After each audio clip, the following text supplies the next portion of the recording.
2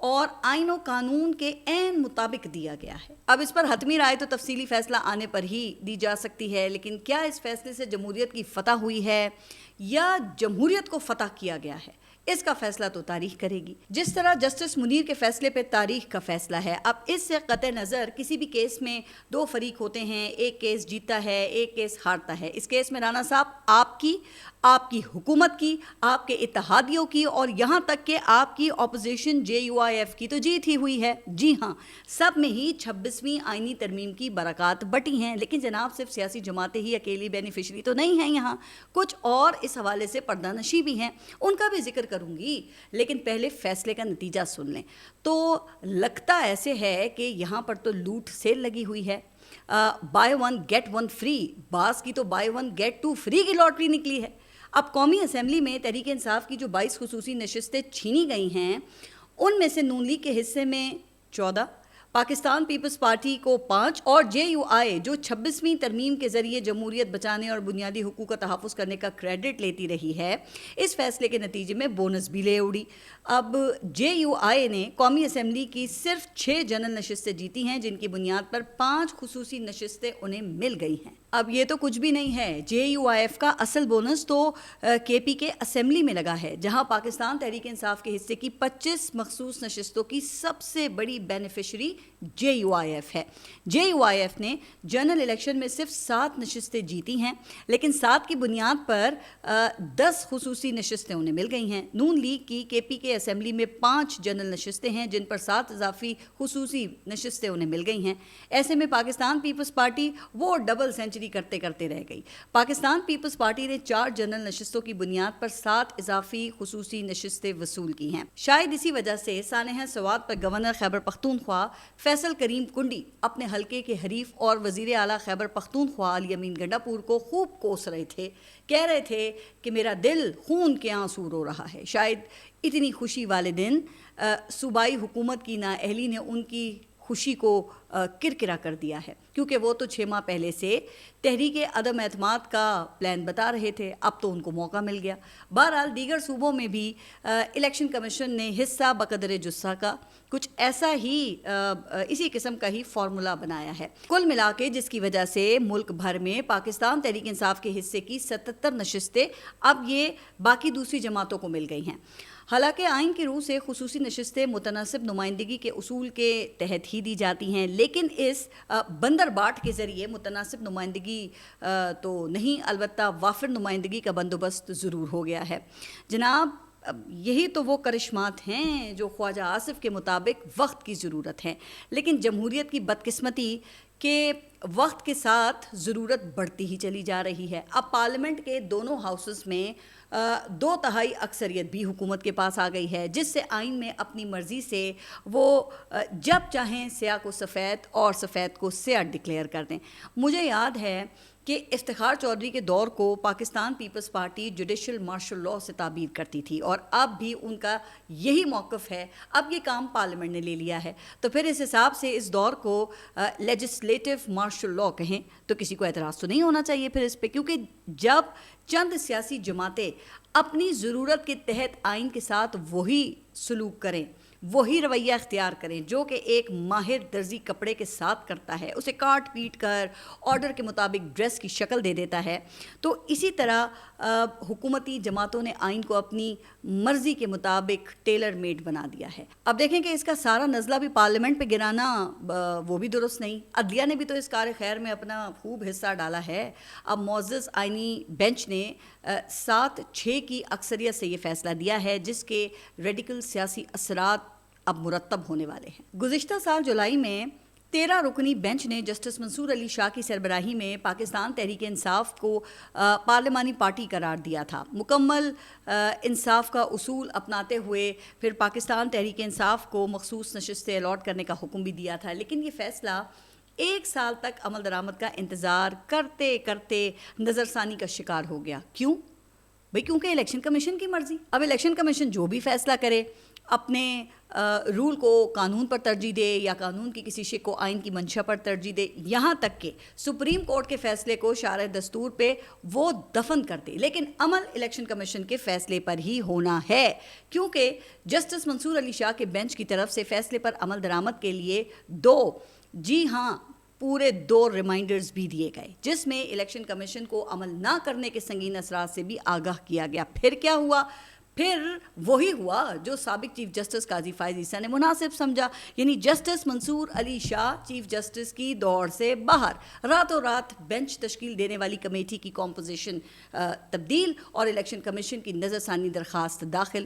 لیکن کمال ہے کہ اس نظر ثانی کیس کو اس وقت تک فکس نہیں کیا گیا جب تک انتظام نہیں کیا گیا۔ بہرحال سابق چیف جسٹس کی مہربانیوں ہی سے بالآخر 26ویں ترمیم کی بال گول پوسٹ کے قریب آ گئی، یہاں سے پھر پارلیمنٹ نے پاس پکڑا اور گول کر دیا، جس کے بعد پھر آیا نیا عدالتی نظام، جس کی کچھ ڈیٹیلز تو میں اپنے گزشتہ ولاگ میں آپ کے ساتھ شیئر کر چکی ہوں کہ آئینی بینچ تشکیل دینے کا اختیار جوڈیشل کمیشن کے پاس چلا گیا ہے، جہاں حکومت کی اکثریت ہے اور حکومت کی ضرورت سیٹیں ہیں۔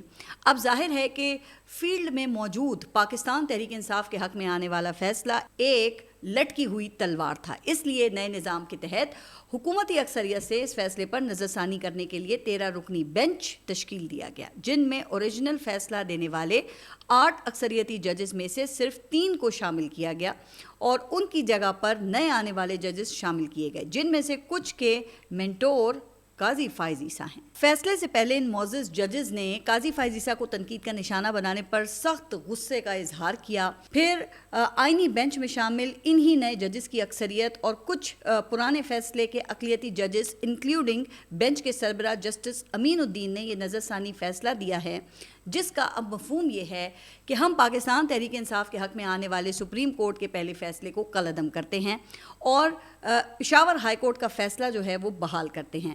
اب پشاور ہائی کورٹ نے فیصلہ دیا تھا کہ سنی اتحاد کونسل مخصوص نشستوں کی حقدار نہیں ہے، لہٰذا الیکشن کمیشن کی جانب سے یہ تمام جو نشستیں ہیں وہ دوسری جماعتوں کو دینے کا فیصلہ درست ہے۔ چلیں، جن اکثریتی ججز نے یہ فیصلہ دیا ان میں سے کچھ نئے ہیں اور کچھ پہلے ہی جسٹس منصور علی شاہ والے بینچ کے اکثریتی فیصلے کے خلاف ووٹ دے چکے ہیں۔ لیکن یہاں پہ ایک انٹرسٹنگ بات یہ ہے کہ جسٹس منصور علی شاہ کے فیصلے پر سائن کرنے والے 2 ججز نے بھی نظر ثانی میں اپنا فیصلہ ہی بدل ڈالا۔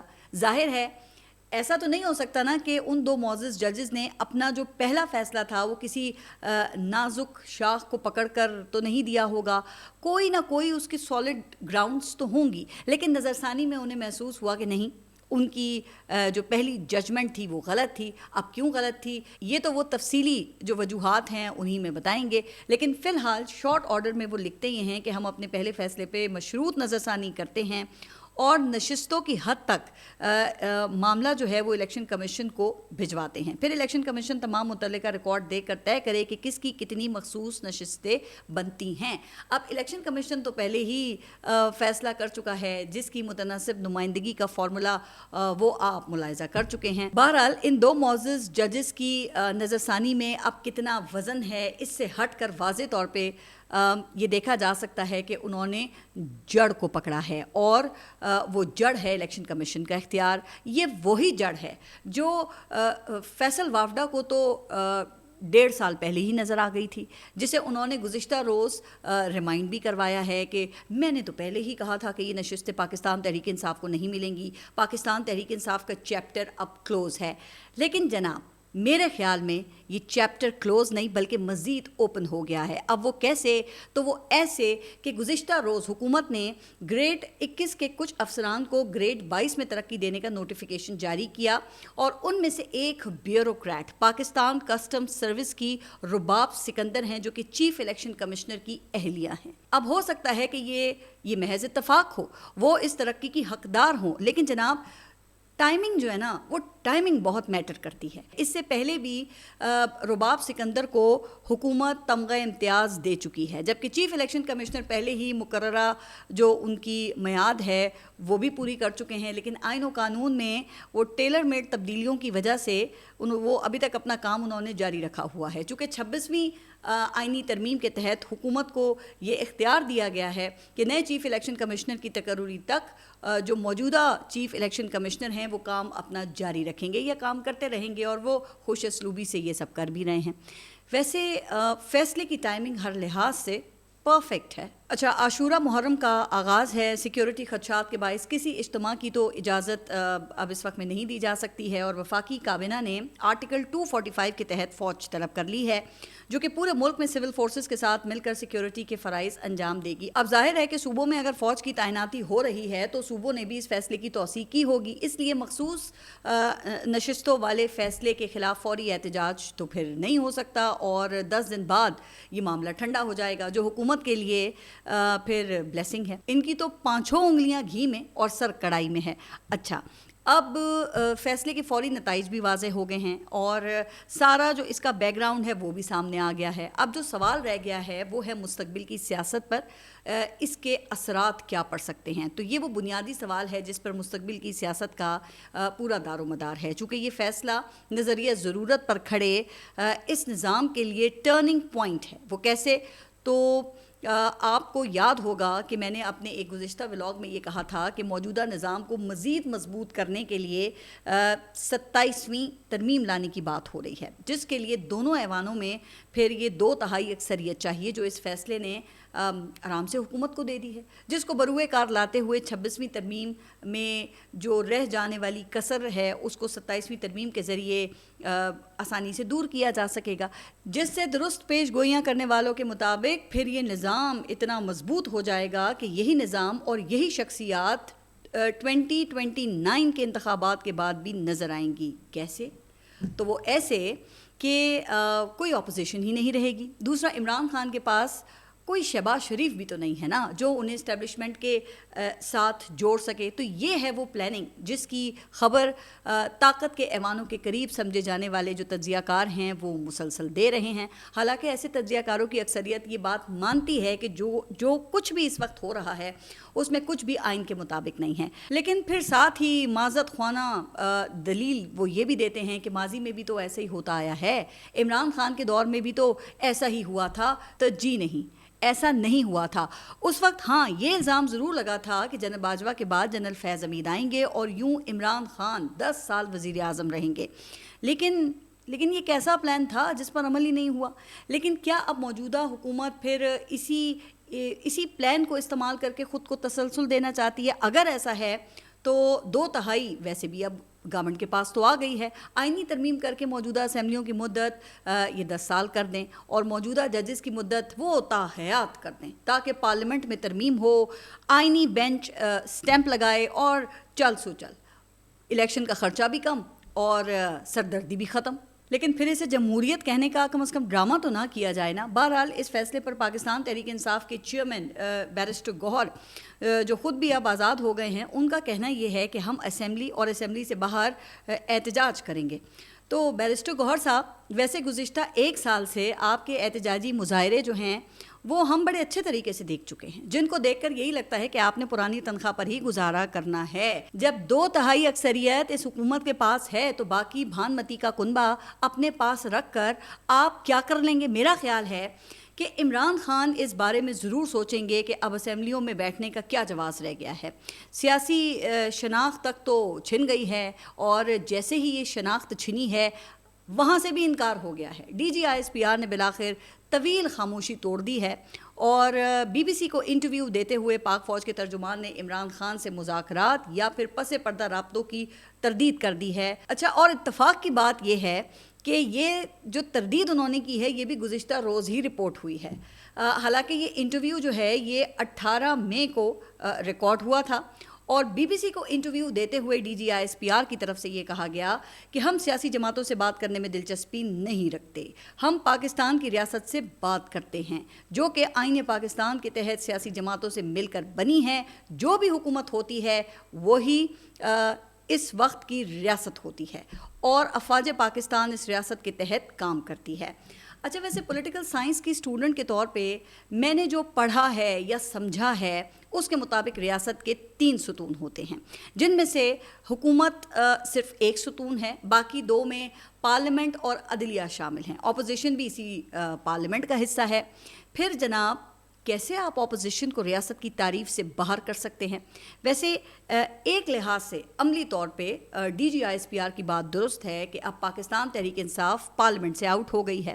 رہی عدلیہ تو اس کا حال بیان ہو چکا ہے، آپ کے سامنے ہی ہے. بہرحال بی بی سی کے انٹرویو میں پاک فوج کے ترجمان سے اور بھی کئی اہم باتیں کی گئی ہیں. جب پاک فوج کے ترجمان سے یہ سوال کیا گیا کہ آخر کیا وجہ ہے کہ ملک میں جب کبھی سیاسی عدم استحکام پیدا ہو تو فوجی قیادت کا ہی نام آتا ہے، اب اس کے جواب میں D G I S P R کا کہنا یہ تھا کہ جو اس کو متنازع بنانے کی کوشش کرتے ہیں یا اس معاملے کو ہی اصل مسئلہ بنا دیتے ہیں، شاید یہ ان کی اپنی نااہلی یا کمزوریوں کی وجہ سے ہے جن کی طرف وہ توجہ نہیں دینا چاہتے. اب وہ نااہلی یا کمزوری کیا ہے جس کی وجہ سے پاکستان تحریک انصاف اس وقت اس اسٹیج پر پہنچی ہے، یہ ہر کوئی اپنی اپنی سمجھ کے مطابق خود اخذ کر سکتا ہے آرام سے. لیکن گزشتہ روز میں نے کہا تھا کہ سول حکومت کے ہوتے ہوئے اگر اہم مالی اور خارجہ امور پاک فوج ڈیل کرے گی تو دشمن کو پروپیگنڈا کرنے کا موقع تو ملے گا نا. اچھا اس حوالے سے بھی پاک فوج کے ترجمان نے 3 مثالیں دی ہیں. ایک یہ کہ کرونا کے خلاف رد عمل کی قیادت بھی پاک فوج نے کی تھی، حالانکہ یہ کام وزارت صحت کا تھا. پھر انہوں نے پولیو ورکرز کی سیکیورٹی اور وابڈا کے ساتھ مل کر میٹر ریڈنگ کی مثالیں دیں، تو یہ بالکل درست بات ہے ساری. لیکن جناب کہاں in aid of civil administration security کے فرائض اور کہاں پہ انٹرنیشنل لیول پر خارجہ اور مالی امور کی ڈیلنگ؟ تو میرا خیال یہ ہے کہ اس کا کوئی کمپیریزن نہیں بنتا. اب اگر وزیر دفاع اور حکومت کے کرنے کے بنیادی جو کام ہیں وہ بھی پاک فوج کرے گی تو پھر تنقید تو ہوگی نا، کیونکہ سیاسی حکومت کے کاموں پر تو بہت تنقید ہوتی ہے، چاہے ان کے بہاف پر کوئی دوسرا ہی یہ کام کیوں نہ کرے. لیکن بات وہی ہے جو وزیر دفاع نے کی ہے کہ ایسا کرنا ریاست کی ضرورت ہے اور D G I S P R کے مطابق حکومت ہی ریاست ہے. خیر D G I S P R صاحب کو میرا ایک مشورہ یہ ہے کہ سر پاکستانی میڈیا کو بھی تو انٹرویوز دیا کرے نا، پاکستانی پوڈ کاسٹرز اور ولاگرز کو بھی 5th جنریشن وار میں شامل کریں، چونکہ جو بیانیہ خود پاکستانی صحافی دنیا کو دے سکتے ہیں وہ غیر ملکی میڈیا نہیں دے سکتا. اچھا میں نے اپنے پروگرام نیوز بیٹ میں بھی کئی مرتبہ D G I S P R سے انٹرویو کی درخواست کی، لیکن انٹرویو لائن اپ نہ ہو سکا، انتظار کا کہا گیا اور پھر انتظار ہی رہا. بہرحال آپ اچھا کام کر رہے ہیں، اس کو جاری رکھیں اور میرا حقیر مشورہ بھی اگر سن لیں تو شاید انفارمیشن کی جنگ یہ مزید بہتر طریقے سے لڑی جا سکے. شکریہ. آپ سب بھی اپنا خیال رکھیے اور اگلے ولاگ تک کے لیے اللہ حافظ.